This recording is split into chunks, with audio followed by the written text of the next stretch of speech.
A'udzu billahi minasyaitonir rajim. Bismillahirrahmanirrahim. Alhamdulillahirabbil alamin wassalatu wassalamu ala rasulil a'zam Muhammadin sallallahu alaihi wa alihi wasallam wa ala ahli baitihi at-thayyibin at-tahirin wa ashabihil muntajabin.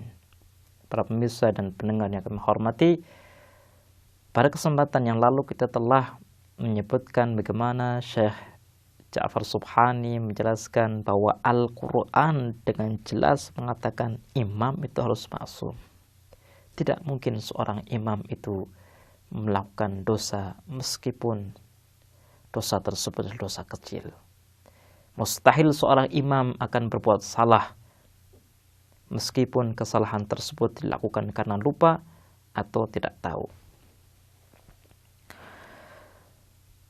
Ayat yang telah kita bahas yaitu ya ayyuhalladzina amanu athi'u Allah wa athi'ur rasul wa ulil amri minkum.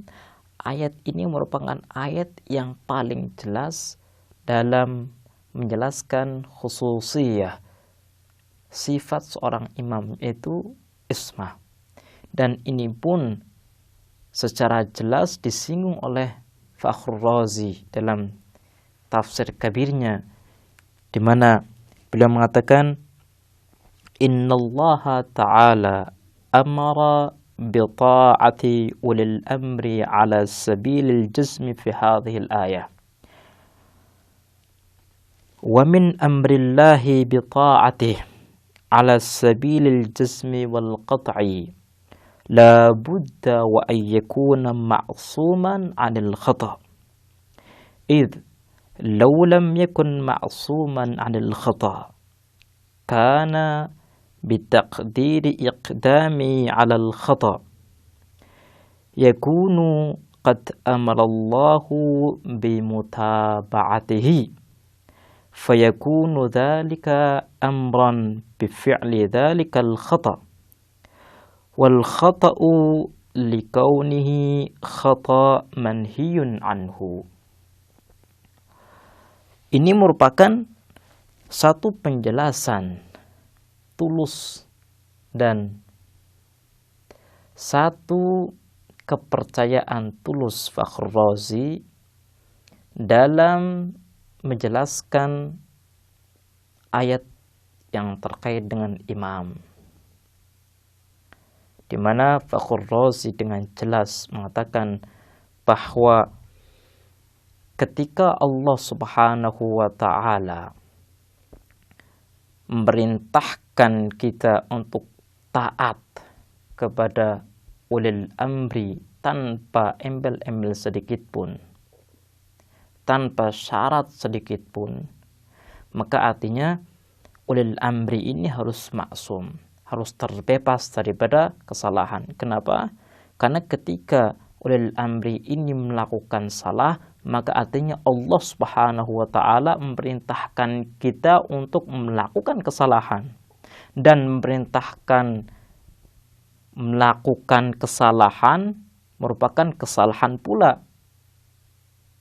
Sehingga Fakhrul Razi mengatakan bahwa dengan ayat ini dimengatakan begini, وثبت أن كل من أمر الله بطاعته على سبيل الجزم وجب أن يكون معصوما عن الخطأ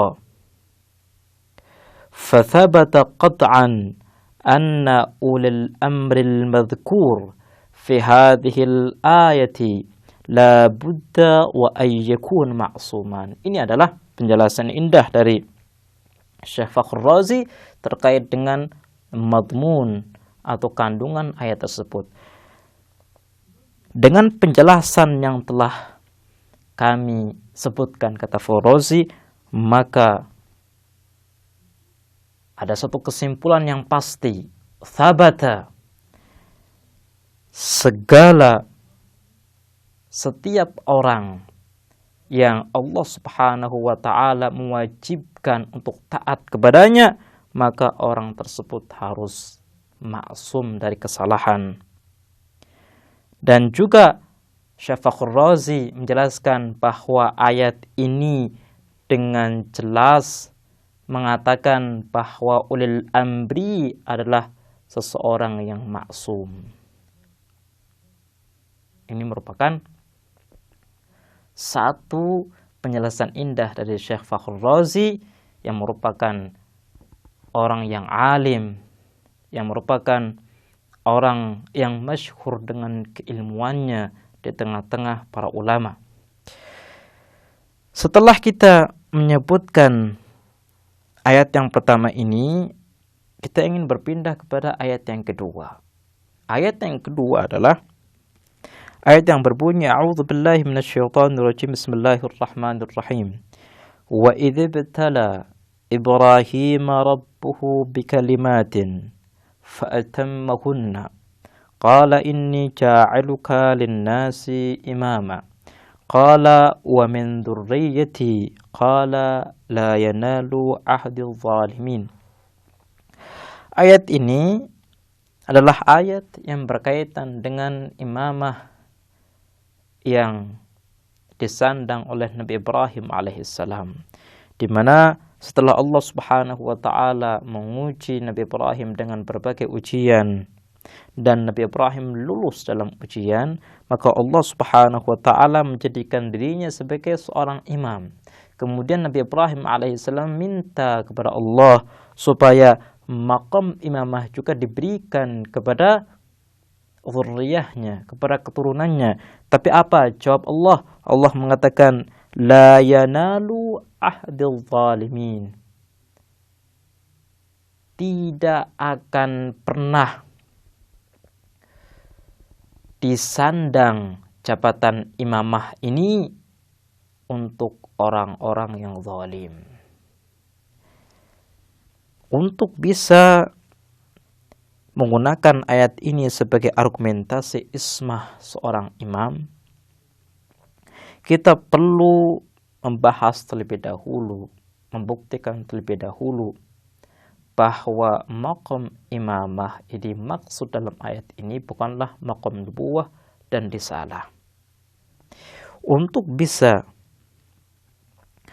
membuktikan hal ini, kita harus melihat kepada ayat-ayat yang lain yang berbicara tentang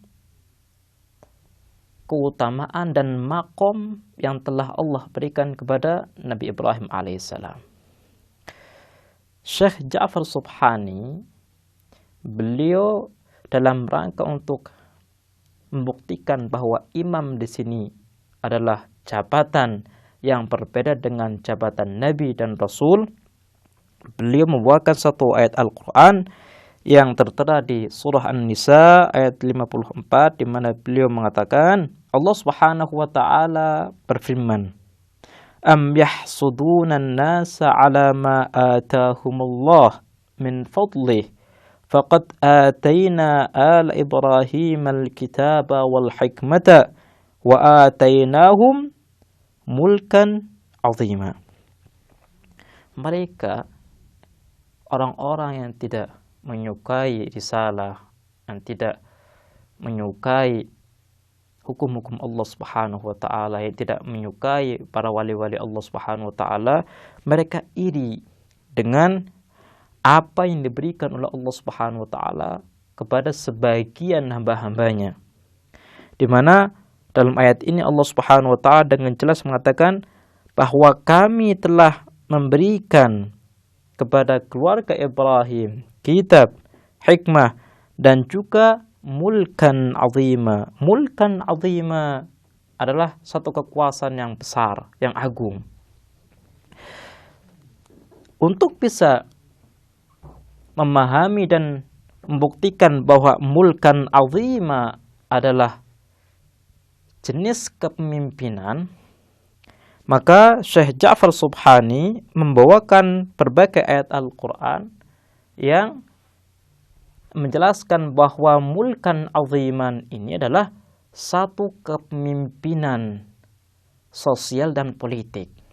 Artinya berbeda dengan risalah dan nubuwah. Untuk bisa menjelaskan hal ini, kita perlu waktu yang lebih banyak Sehingga kita terpaksa untuk menunda penjelasan Syekh Ja'far Subhani terkait dengan maksud daripada mulkan aziman dalam ayat ini. Kita akhiri. Wassalamualaikum warahmatullahi wabarakatuh.